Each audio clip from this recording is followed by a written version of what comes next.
Ha ha ha. That looks interesting.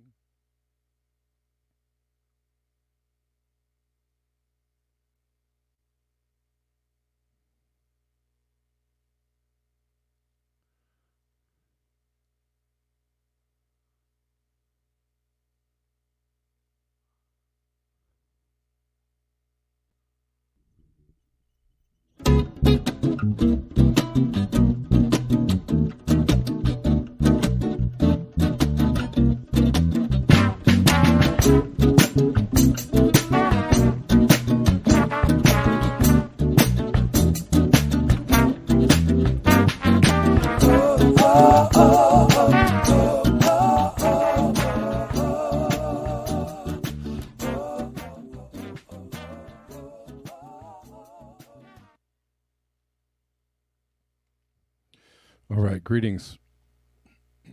Welcome back to Blackbird News, where everything is connected. How are y'all doing? Sorry to have missed you yesterday, but was out and about hanging out with the kid, and just having a day. It was hot. Went to the beach because it was hot. It was super hot. But good to see you. Welcome. We're live on YouTube.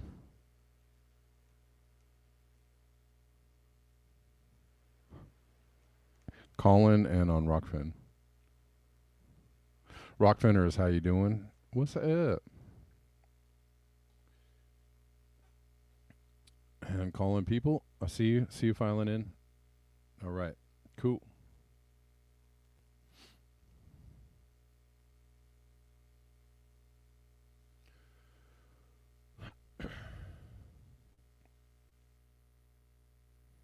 Ooh, UV is 11. Judy, dang, dang, dang.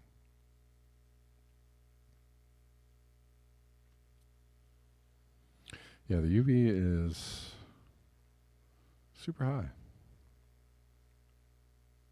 All right. It's hot in here. We're going to, excuse me, try and get through some things. I actually want to try and attempt to read the article that I just started the other day on Friday. I just read a couple paragraphs of it, but it's a pretty good article. It's fairly long, but I think I can get through most of it if I start early. But first of all, it's a bit of a historical presentation on what was known about climate change and what was covered up, what was hidden.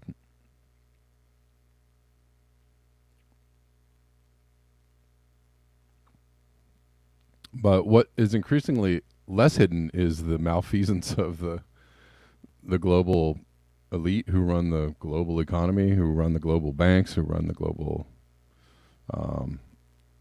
power structure, I guess, if you will. Banks voted to exclude 2/3 of their own carbon emissions while developing global accounting standards for carbon emissions in bond and stock underwriting. This is from Reuters.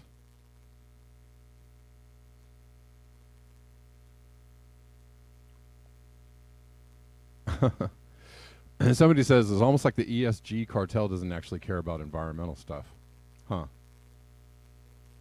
So again, once again, a whole bunch of people are going to, ride in with the whole like, well, then that's why climate change is a hoax. No, it's not. It's not. Please stop with that.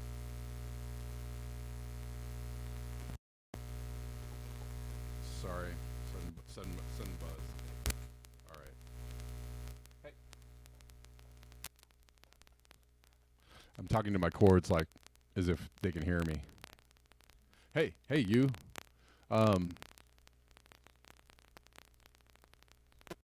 it's not that it's fake. It's that they aren't serious about doing anything about it, and they can't be serious about doing anything about it. Why? I think we all know this. We've covered this, 10 million times. You can't do anything about climate change without absolutely disfiguring and dismembering the industrial civilization as we know it, right? You have to actually just, everything needs to work in such a different way that it would make all the banks, not viable anymore, right?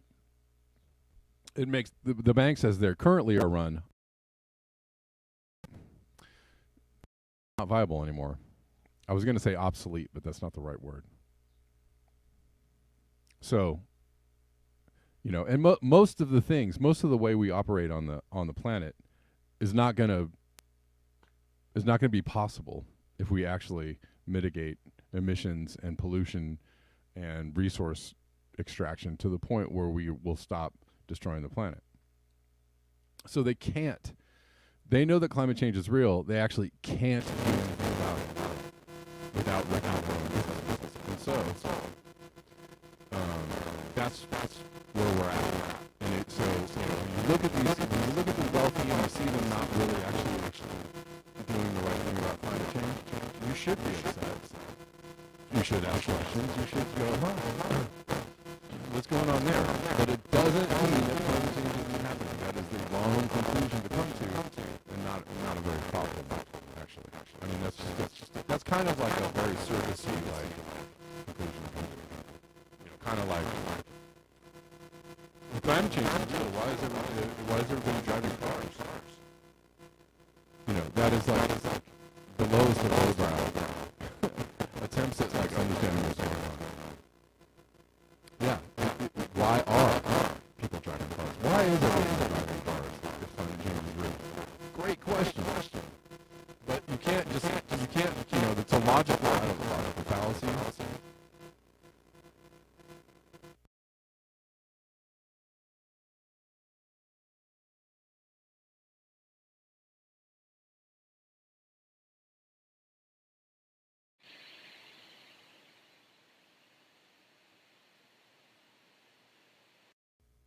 Check. Okay, that should be better. Thank you. I appreciate you. Thank you. Thanks, guys. I don't know what happened to obsolete optics, honestly. Obsolete, are you out there? Are you laying low and hanging out? Or obsolete tweeted something at me the other day, a couple days ago, but I have not seen obsolete optics in a while, so hopefully he's okay. Hopefully everything's all right. Or maybe he changed his name and we don't know it. That happens all the time too. People will be in the chats, they'll suddenly disappear, and then they'll reappear under another name, and I'm like, this whole time, just tell me if that's happening, because you kind of mess with my head a little bit when you do stuff like that, because I don't know who I'm talking to. Anyways,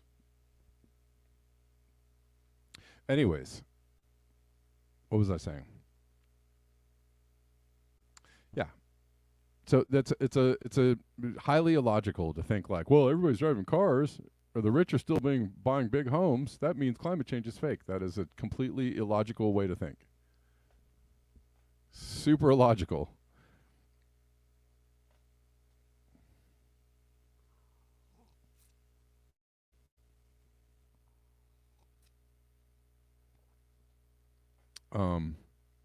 People can't, just can't and won't and don't feel like ending the system that we live in as we know it.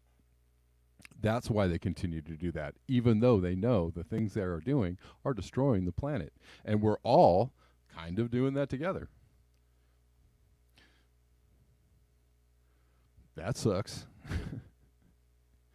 Are we all going to change? Are we all going to get it, come around the corner and start using logic and science and stuff? I don't know.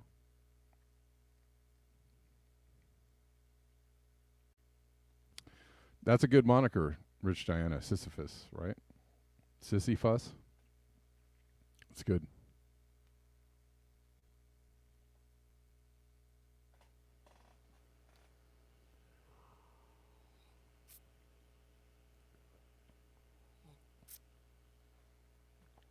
All right. So yeah, the banks, they don't care. This is interesting too. The UN says it's forced to cut food aid to millions globally because of a funding crisis. Oh. Are they admitting that the economic crisis globally is probably way worse than they're letting us know. I mean, I feel like everybody feels it. I feel like everybody feels like something's really bad with the economy, but people just keep on trucking along. I think he's okay. Maybe he's just taking a break, um, or maybe or maybe he's laying low. I don't know. Hopefully, everything's okay. United Nations is facing a severe funding crisis. The UN, huh? Leading to cuts in food, cash payments, and assistance for millions of people in various countries. That's interesting, though. It seems like they have plenty of money for, I don't know, war. The UN sounds like the U.S. government, right? Guys, man, things are really tight, you know? We could print some money up and give you all some money, or give you guys health care, or raise your minimum wage, or, we could do that, but we can't do that. What we're going to do is cut the aid that we're giving you currently because things are tight. You know what I'm saying? Things are bad all over. But we do happen to have a couple of billion for war, so that's fine. I mean, I don't. Anyways.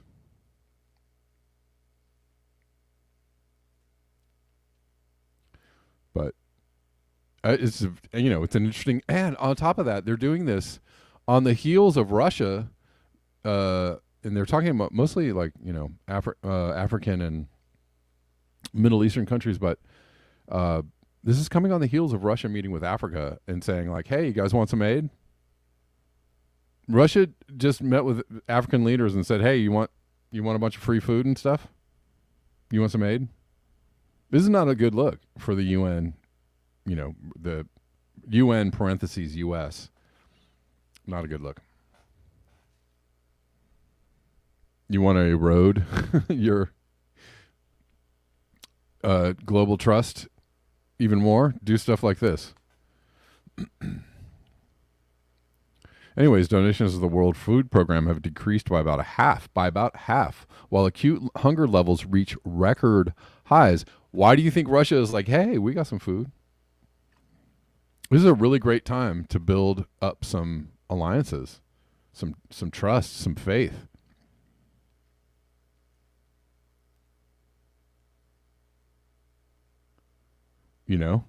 Make some inroads.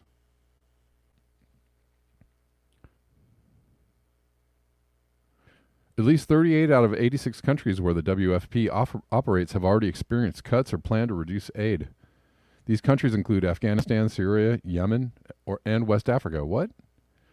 Despite needing $20 billion annually, the WFP has only received $5 billion so far. Okay. I wonder where all their money came from, or usually comes from.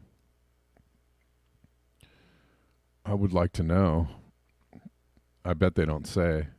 Maybe they. Where does their money usually come from? I wonder. I don't need to see two of these, honestly, guys. I like ground news, but something about their website is annoying.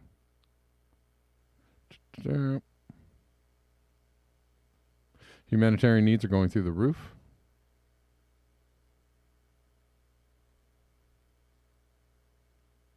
WFP is looking to diversify its funding base. What is their funding base? I want to know. Is it Bill Gates? Is it, who? Is it billionaires? Is it, who is it? The Koch brothers, George Soros? Who's funding them? That suddenly said, nah, we don't have it. That's really interesting. Or are they getting their funding from various countries, just chipping in? Is that? I don't know.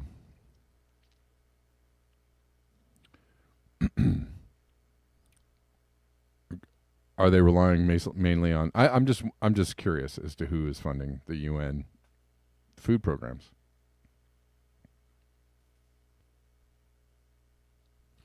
I'm sure there is private funding. I'm sure there's public funding. I'm curious as to why they're having these shortfalls. And I mean, yeah, maybe I won't make it through this article today. There's so much to talk about. This, I mean, the climate communicators are getting funnier and funnier.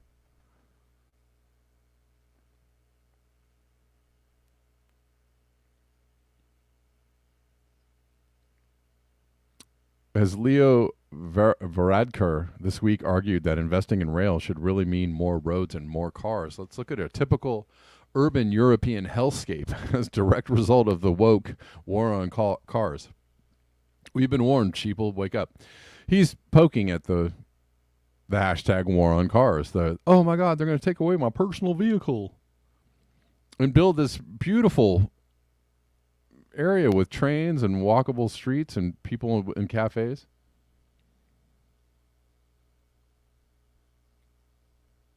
Yeah.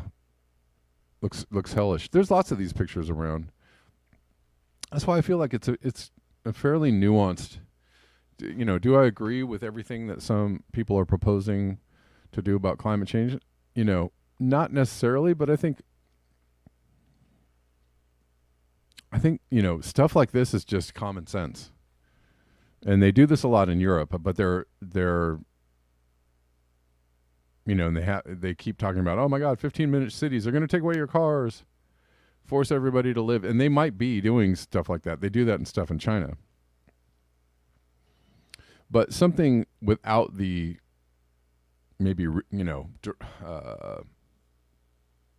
something without the localized controls would be great. Something like this. This doesn't look like they're controlling where people are going. They're just controlling the amount of cars in the urban space, which looks like zero right here, which looks great. He says, numerous people commenting on how few people appear to be around. This is a bit of an optical illusion. Just 10 to 20 people, each in a car, and the place looks busy. The same number on foot or in a tram, it looks desolate, as Rory Cohen bemoans, right? If all these people were driving cars, it would look bustling and busy, and you'd hear horns honking and... Right.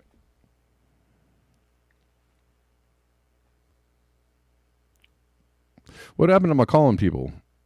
Are you guys getting sound on calling? I can't really tell. There were some people in calling and they all disappeared. I don't know what's going on. Or maybe it's just a Sunday.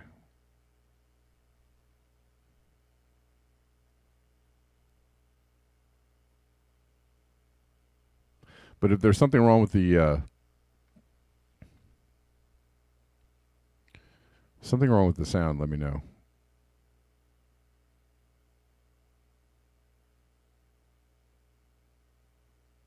I mean, as usual, there are just massive extreme weather events. There was a typhoon that hit China. This is another great, very funny. I mean, it's not funny because the area is devastated, but this is Jack Lowe. He says clearly arson.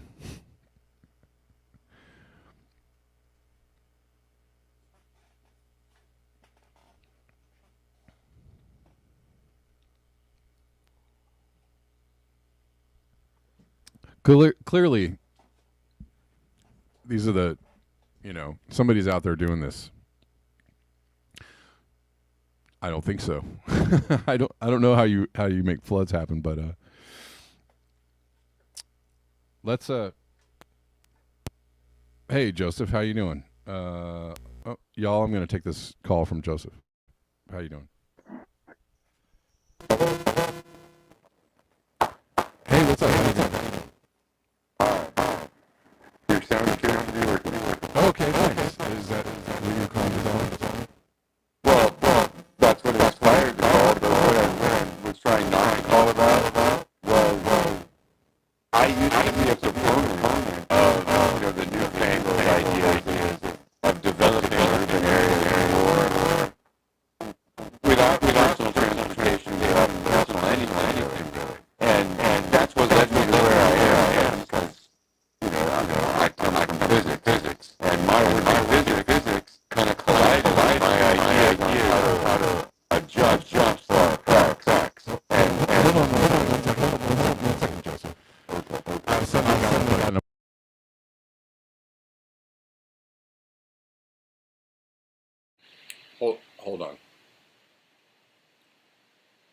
get the sound back. I don't know why this is happening. Ha! You guys can hear me? Is it better?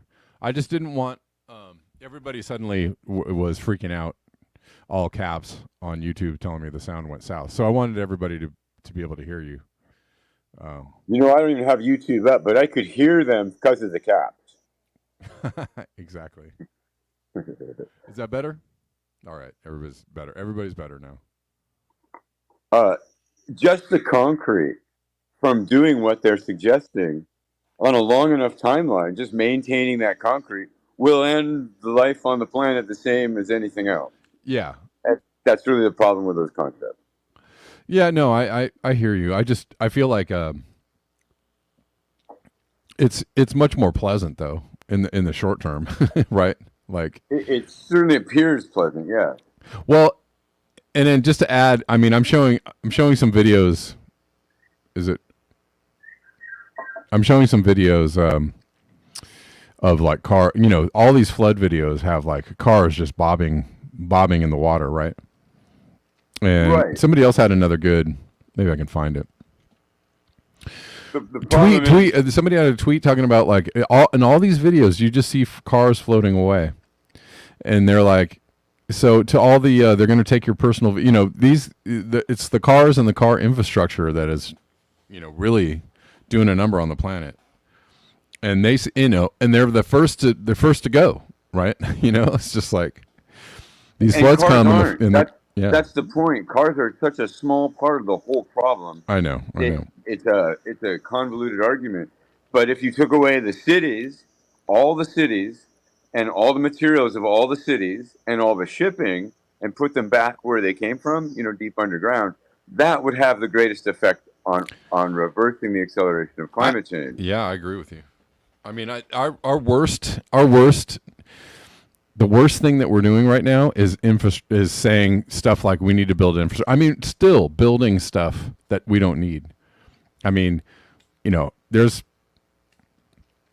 you know, I don't know. I don't even know what the number is of like road projects going on in the U.S. right now, but all of those should cease and desist like immediately. Like we shouldn't be building any roads, any infrastructure whatsoever. And then talks about like, well, we've got to, renew our infrastructure in order to fight climate. No, you don't need to do that. You don't need to do that at all. You need to stop the infrastructure first, and then you got to take it away. You got to take the infrastructure away, because it's the infrastructure that you know, like if climate change was an electrical current, infrastructure is the electrical line. Right. So with its own capacitance, yes. Right. Infrastructure is the thing by which climate change travels, right? The destruction of the planet travels through the infrastructure. So you have to get rid of the infrastructure. You have to cut the line. You have to disassemble it, cut it, destroy it, get rid of it. You know, and that's the first way you can stop climate change. That's the very first thing that we should be doing, instead of talking about anything else. is just stop infrastructure. Period.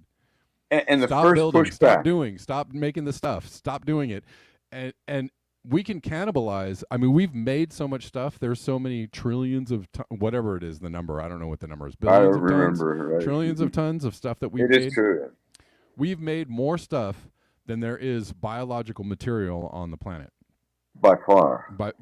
So the stuff that we have made so much stuff that we could literally cannibalize everything that we made and probably still carry on. You know what I mean? Like, and that's not disassembling. That's not, that isn't doing the, taking everything apart and saying you could carry on a whole lot of, semi-industrial civilization just on the stuff we've made alone already. Like, we don't need to make any more things. We don't need any more guitars or cars or pianos or houses, or we don't need one more thing. Not one person needs one more thing to be built on this planet at all. But saying that out loud makes it, makes me sound like a lunatic, but whatever. And of course, I'm talking on an iPhone to you. Oh, yeah, of course. And of course, the first thing someone does from a denialist camp right. What did you eat today? How'd you get to work? But that's the point, right? It's something we have to do individually and together all at once. or we all go down the tubes. Exactly. And I'm Exactly. in favor of, doing something as opposed to just going to, we're still going to go down the tubes to some degree or other, regardless of what we do. But I'm in favor of doing the right thing on the way. Yeah. Yeah. Exactly. Exactly. And I think we need to do probably do the right thing to a great degree if we're going to have any kind of effectiveness on stopping this thing. But I mean, we could at least just stop on our own. I mean, if we feel helpless, if you feel helpless and just unable to move put your shoulder against the Titanic and move it. If you feel like you can't do that, I mean, you can just do that little by little in your own life.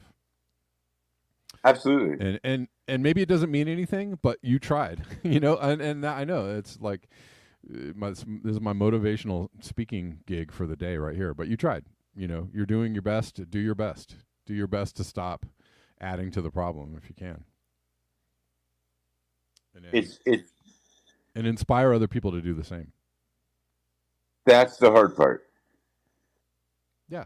But I think people are getting it though. And if you inspire people to do the same, if you are the leading edge of the blade or the whatever, the movement, and people are looking at you like, that's kind of weird. Why are you doing that? I could never do that. That is strange. I guarantee you, if a couple of people start doing that, and more people see you, or maybe they see something positive about how it impacts your life, right? Or maybe maybe outwardly they throw you shade, but inwardly they're like, huh, that's kind of cool.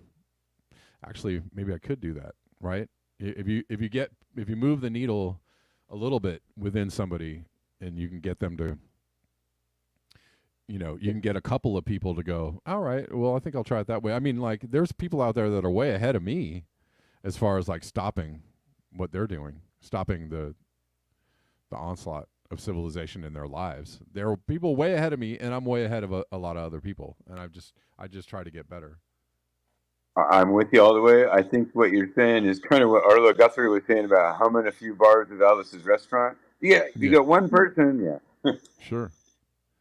Yeah, and that's all you can do. That really is all you can do. You can't, and I think everybody gets caught up in judgment, and everybody gets caught up in like, you're not as woke as me, or you're not as like far along the path as me, or I'm farther than you, or I'm not as far as these other people, and that makes me feel bad, so I'm going to go the other direction. I'm just going to say, F you, and I'm just going to do what I want, and like, I don't care, and like, there's so many different reactions to what it is you could be doing, or seeing people doing, trying, making an effort or whatever. But like, give yourself some slack and give other people some slack. I think that's the only thing we can do, like, and again, I'll refer to Guy McPherson. You love him or hate him, wherever you sit on the fence, or maybe indifferent. The message of love is a good one. I don't disagree with that message. The message of like, hey, if we're all going down, let's try and just be a little bit better to each other, I think is a great one. And so props to Guy on that one too. Have to give him props on that. Yeah. Yeah, man. Well, cool. I'm gonna do a couple more news things here. I appreciate that. That was all I had for you, and I appreciate the time. Yeah, man. Thanks for calling in. Thank you. Appreciate it. All right. That's cool. I am gonna do a few more stories today. I came into this show with a plan, and my plan has completely gone out the window. So I'm changing up my plan in the middle of the show. Maybe I'll go back to my plan tomorrow. I'm not sure what I'll do. But right now, the very, very best ways to support the show are paypal.me/Kevin Sandblum, Venmo Kevin Sandbloom, Cash App at Red Llama Music, buymeacoffee.com/BlackBearNews. I appreciate everybody who supports the show, and there are many of you, and I thank you. And also, like the videos and the streams and all that kind of good stuff. If you're here, if you're enjoying what you're hearing.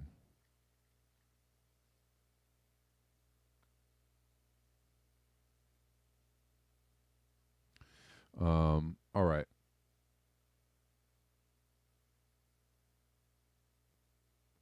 Let's see.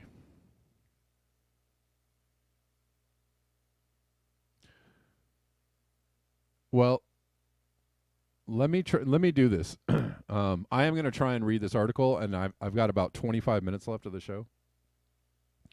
So let's see if we can finish this article that I started reading yesterday, which was about the knowing of climate change long ago and the hiding of it, the intentional hiding of it. And I've got all these other stories going on that I could cover, but I'm sure they'll all be here tomorrow, and there'll be more tomorrow. They're talking about delay. The claim that no one was paying attention was not entirely fair. So they were talking about paying attention to climate change. Some scientists have been talking about the issue for a while. It had been in newspapers and on television, was even mentioned in a speech by U.S. President Lyndon Johnson in 1965.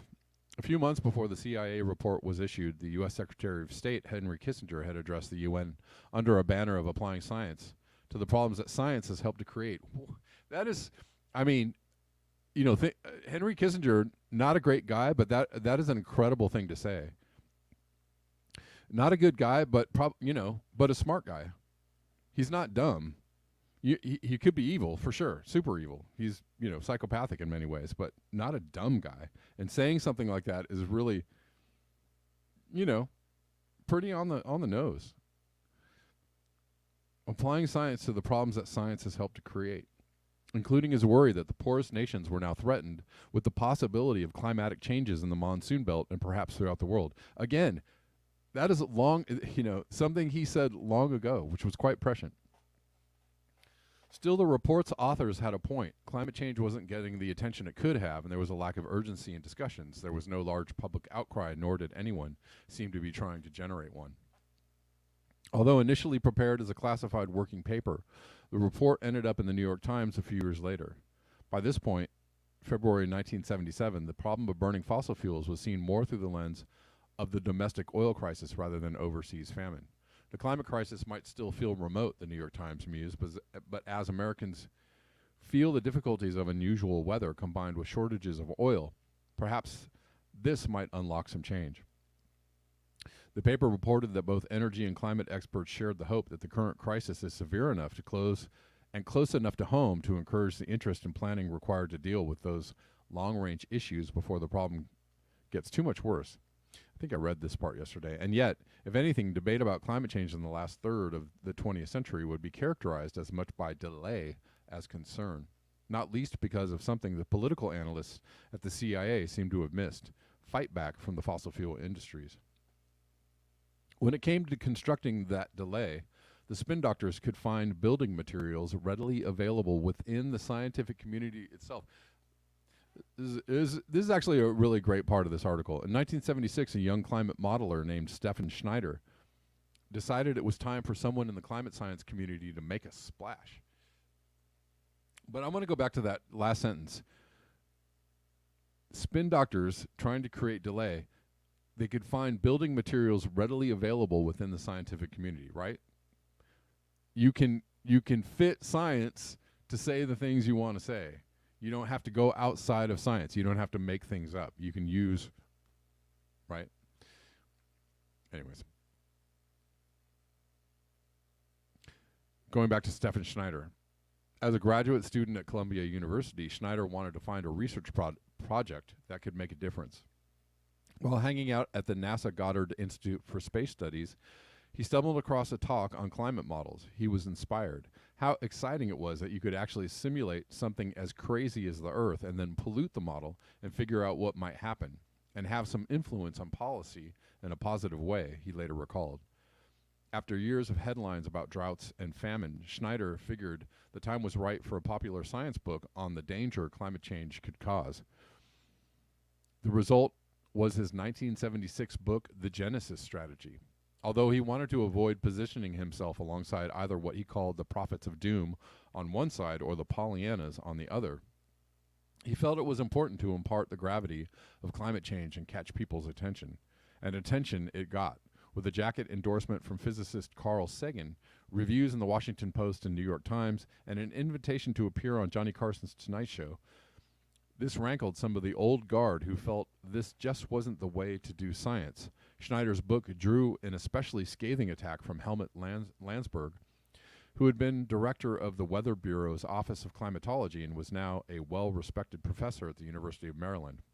Landsberg reviewed the book for the American Geophysical Union, calling it a wide-ranging potpourri of science, nature, and politics, and multidisciplinary as promised, but also very undisciplined. Landsberg disliked what he saw as an activist spirit in Schneider, believing that climate scientists could stay out of the public spotlight, especially when it came to the uncertainties of climate modeling. He would only endanger the credibility of climatologists, Landsberg worried. Much better to stay collecting data to iron out as many uncertainties as possible, only guardedly briefing politicians behind closed doors when absolutely needed.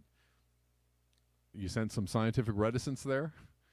In an example of first-class scientific bitching, Landsberg concluded his review by noting that Schneider advocated scientists running for public office.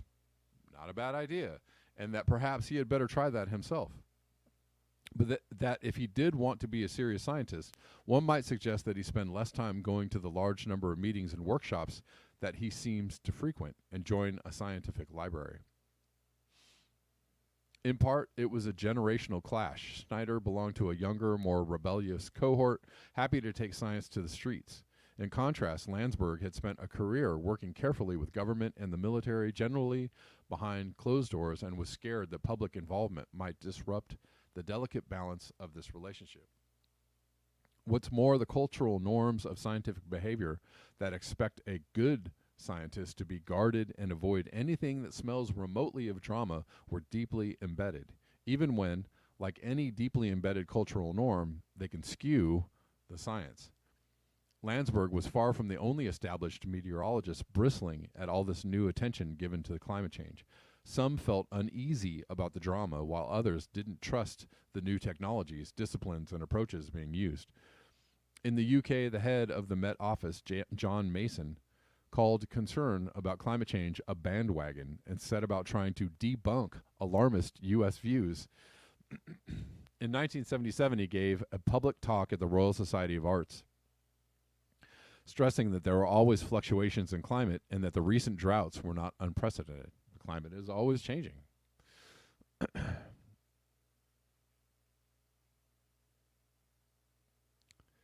He agreed that if we were to continue to burn fossil fuels at the rate we were, we might have 1°C warming, which he thought was significant in the next 50 to 100 years. But on the whole, he thought the atmosphere was a system that would take whatever we threw at it. Plus, like many of his contemporaries, he figured we would all move over to nuclear power. Anyways, all right. Writing up the talk for Nature, John Gribben described the overall message as "Don't panic." He reassured readers that there was no need to listen to the prophets of doom. Change was coming, though, and it would be a combination of an establishment scientist and an activist that would kick it off. As Nathaniel Rich describes in his book Losing Earth, an obscure 1978 U.S. Environmental Protection Agency report on coal ended up on the desk of Rafi Pomerantz. I guess that's how you spell his name. Or is it Rafe? I don't know. Rafi Pomerantz, a lobbyist at the D.C. offices of Friends of the Earth. It mentioned the greenhouse effect, noting that fossil fuels could have significant and damaging impacts on the atmosphere in the next few decades. He asked around the office, and someone handed him a recent newspaper article by a geophysicist called Gordon MacDonald. McDonald was a high-ranking American scientist who had worked on weather modification in the 1960s as an advisor to Johnson. That's interesting. He worked on weather modification in 1968, in the 60s. In 1968, he had written an essay called How to Wreck the Environment, imagining a future in which we had resolved threats of nuclear war but instead weaponized the weather. He should know, right? In the decades since, Rich writes, McDonald had grown alarmed to see humankind accelerate its pursuit of this particular weapon of mass destruction, not maliciously, but unwittingly. More importantly, McDonald was also a Jason, a member of a secret group of elite scientists who met regularly to give the government advice outside of the public eye. The Jason Group had met to discuss carbon dioxide and climate change in the summers of 1977 and 1978. And McDonald had appeared on U.S. TV to argue that the Earth was warming. You might imagine that there was some culture clash between Pomerantz, a Friends of the Earth lobbyist, and McDonald, a secret military scientist, but that they made a powerful team. In an episode described in Losing Earth, they got a meeting with Frank Press, the president's science advisor, who brought along the entire staff of the U.S. Office of Science and Technology. After McDonald outlined his case, Press said he would ask the former head of the meteorology department at MIT, Jewel Charney, to look into it. If Charney said a climate apocalypse was coming, the president would act. The scientists summoned by Jewel Charney arrived with their wives, children, and weekend bags at a 3-story mansion in Woods Hole on the southwestern spur of Cape Cod, Rich writes. Charney's brief was to assemble atmospheric scientists to check the Jason's report, and he invited 2 leading climate modelers to present the results of their more detailed, richer models. James Hansen at the Goddard Institute for Space Studies at Columbia University in New York, and Syukuro Manabe of the Geophysical Fluid Dynamics Lab in Princeton. The scientists reviewed principles of atmospheric science and dialed in Hansen and Manabe. The 2 models offered slightly different warnings about the future, and in the end, Charney's group decided to split the difference. They felt able to say with confidence that the Earth would warm by about 3°C in the next century, plus or minus 50%. That is, we would see warming between 1.5°C or 4°C. In their report of November 1979, Science magazine declared, "Gloomsday predictions have no fault." By the mid-'70s, the biggest oil company in the world, Exxon, was starting to wonder if climate change might finally be about to arrive on the political agenda and start messing with its business model. Maybe it was the reference in the Kissinger speech or Schneider's appearance on The Tonight Show, or maybe it was just that the year 2000, the point after which scientists warned things were going to start to hurt, didn't seem quite so far off. In the summer of 1977, James Black, one of the top science advisors at Exxon, made a presentation on the greenhouse effect to the company's most senior staff. This was a big deal. Executives at that level would only want to know about science that would affect the bottom line. The same year, the company hired Edward David Jr. to head up their research labs. He had learned about climate change while working as an advisor to Nixon. Under David, Exxon started to build a small research project on carbon dioxide. Small, at least by Exxon standards. At $1 million a year, it was a good chunk of cash, just not much compared with the $300 million a year the company spent on research at large. In December 1978, Henry Shaw, the scientist leading Exxon's carbon dioxide research, wrote in a letter to David that Exxon must develop a credible scientific team, one that can critically evaluate science that comes in on the topic and be able to carry bad news, if any, to the corporation. Exxon fitted out one of its largest supertankers with custom-made instruments to do ocean research. Exxon wanted to be taken seriously as a credible player, so wanted leading scientists on board and was willing to ensure that they had scientific freedom. Indeed, some of the work they undertook with oceanographer Taro Takahashi would be later used in a 2009 paper concluding that the oceans absorb only 20% of carbon dioxide emitted from human activities.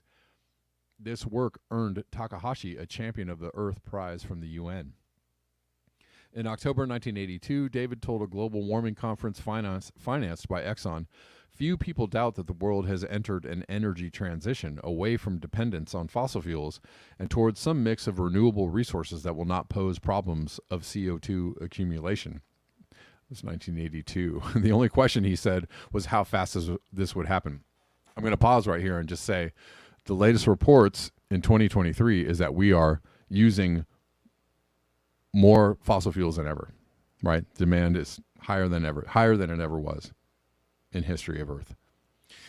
So some energy transition. Maybe he really saw Exxon as about to lead the way on innovation to zero carbon fuels with his R&D lab at the center of it. Or maybe the enormity of the challenge hadn't really sunk in. Either way, by the mid-1980s, the carbon dioxide research had largely dried up. When Ronald Reagan was elected in November of 1980, he appointed lawyer James G. Watt to run the Department of the Interior. Watt had headed a legal firm that fought to open public lands for drilling and mining and already had a reputation for hating conservation projects as a matter of policy and of faith. He once famously described environmentalism as a left-wing cult dedicated to bring down the type of government I believe in. The head of the National Coal Association pronounced himself deliriously happy at the appointment. And corporate lobbyists started joking, how much power does it take to stop 1 million environmentalists? 1 watt. But Watt didn't close the EPA as people initially feared he would, but he did appoint Ann Gorsuch, a known opponent of regulation, who cut it by a quarter. Pomerantz and his colleagues in the environmental movement were going to be busy. They didn't exactly have much time for picking up that lingering and still quite abstract problem of climate change. It would still be a while before Pomerantz would see a public movement for climate action. Just before the November 1980 election, the National Academy of Sciences, NAS, had set up a new carbon dioxide assessment committee to do a follow-up to the Charney report. The chair was Bill Nierenberg, one of the generation of scientists who, like Helmut Landsberg, had been through both the war and the subsequent boom in science funding. He was quite at home working with the government and military. He was even a Jason. He had been a fierce defender of the Vietnam War, which had set him apart from some of his colleagues, and he was still bitter about some of the left-wing protests on campus at the end of the 1960s and the pushback against military-sponsored science that they had inspired. He also hated the environmentalist movement, which he saw as a band of Luddites, especially on the issue of nuclear power. In many ways, he must have seemed like the perfect person to lead a review that would report back to the new President Reagan. Nierenberg decided to build his report around a mix of economics and science. In theory, this should have been brilliant. But when it came to publication, the two sides did not cohere. The writers had not worked together, but rather been sent off to be scientists in one corner and economists in another. It had been described as a report of two quite different views, 5 chapters by scientists that agreed global warming was a major problem, and then 2 more by economists that focused on the uncertainty that still existed about the physical impacts, especially beyond the year 2000, and even greater uncertainty about how this would play out economically. What's more, it was the economists' take on things that got to frame the report as the first and last chapters, and whose analysis dominated the overall message. Nierenberg seemed to be advocating a wait-and-see approach. There is no particular solution to the problem, he argued at the start of the report, but we can't avoid it. We simply must learn to deal more effectively with their twists and turns as they unfold.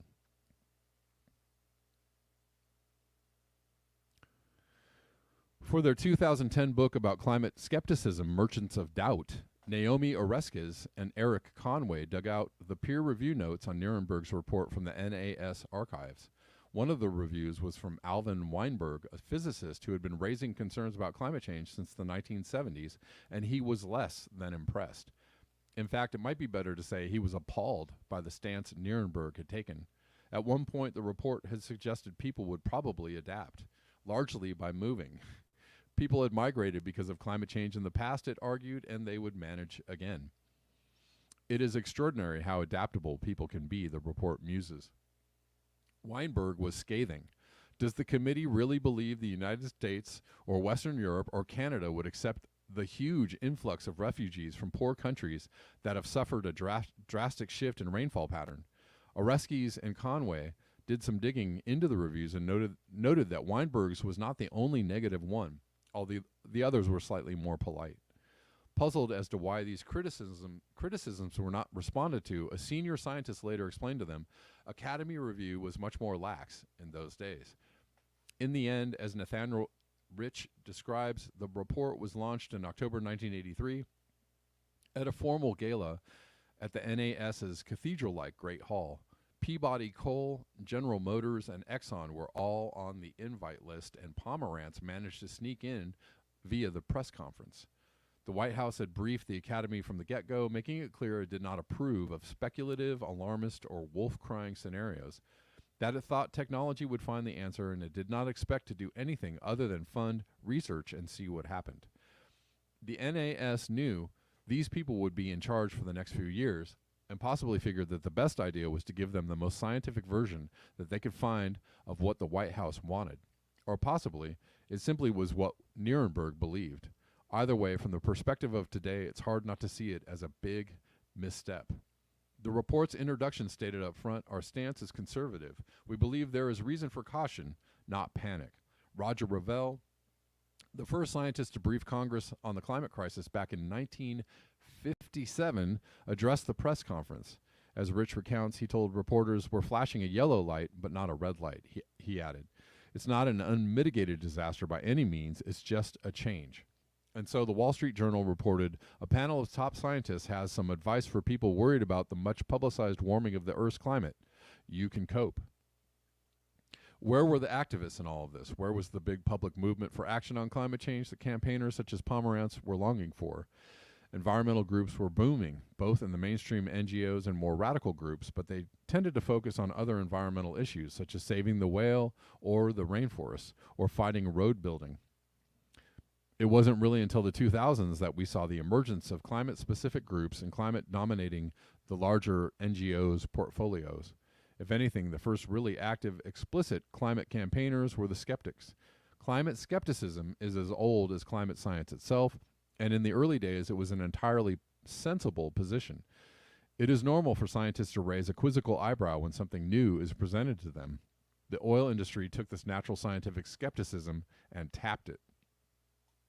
But just as the consensus about the greenhouse effect was starting to harden and the skeptics started to fall away, in the 1980s there was a deliberate, organized effort to amplify that natural doubt, extend it, and use it to dismiss and distract from warnings to take action on climate change. Still going, guys. It's as strong as ever. And that wasn't science, even if on occasion it used scientists. That was PR. It did not necessarily mean creating phony science. That could work too, but would only get you so far. You would fund real scientists, but in a way that would confuse and muddy the message. They had done this before with air pollution in the 1940s, and their PR companies had picked up a trick or two from fights about the links between tobacco and cancer. And don't forget about the lead lobbyists. The chief executives of the major oil companies met and agreed to set aside funds. Only $100,000 for now, but it would grow, to work on climate policy, establishing the very legitimate-sounding Global Climate Coalition. Before long, groups such as this started to proliferate: the Information Council on the Environment, the Cooler Heads Coalition, the Global Climate Information Project, and any science-smelling voice expressing skeptical views was amplified. Bill Nuremberg was a particular favorite. The delayers knew their best strategy was to get involved in the scientific and policy debate. It was there that they would be best placed to push the uncertainties and question regulations. Sometimes fossil fuel companies and their defenders get painted as anti-science. In truth, they run on science and always have done. They are just strategic about which bits of it they use. It's called cherry picking. One of the hardest parts about writing about the history of the climate crisis was stumbling across warnings from the 1950s, 60s, and 70s, musing about how things might get bad sometime after the year 2000 if no one did anything about fossil fuels. They still had hope back then. Reading that hope hurts today. We are now living our ancestors' nightmares, and it didn't have to be this way. If you are looking to apportion blame, it is those who deliberately peddle doubt that should be first in line. But it is also worth looking at the cultures of scientific work that have developed over centuries, some of which could do with an update. The doubtmongers manipulated positive forces in science, such as skepticism, for their own ends, but they also made use of other resources. exacerbating generational divides, exploiting the scientific community's tendency to avoid drama, and steering notions about who were legitimate political partners, e.g., governments, and who were not, activists. Scientists working on climate change have been put in an incredibly difficult position. They should have been given time, expert support, and a decent budget to think about the multiple challenges and transformations that happen when you take a contentious bit of science out of the scientific community and put it in the public sphere. They should have been given that support from the government, but they also needed the gatekeepers within the scientific community to help them too. And yet, if anything, many of these scientists have been ridiculed by their colleagues for speaking to media or, perish the thought, showing emotion.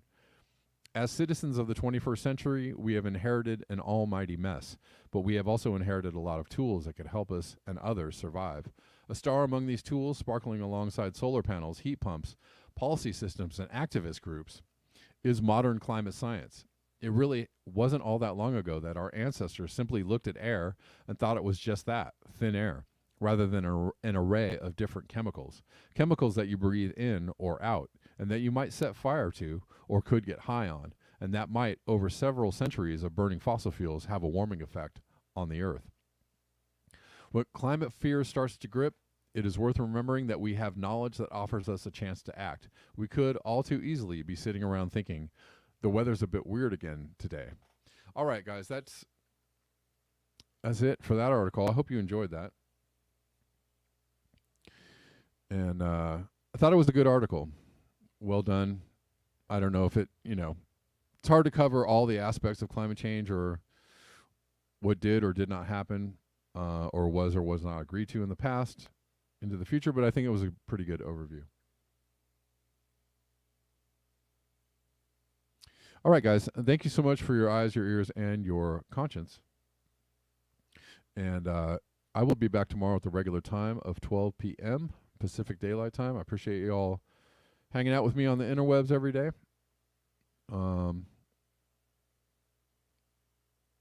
Good to see you, and I will see you tomorrow. Until next time, peace.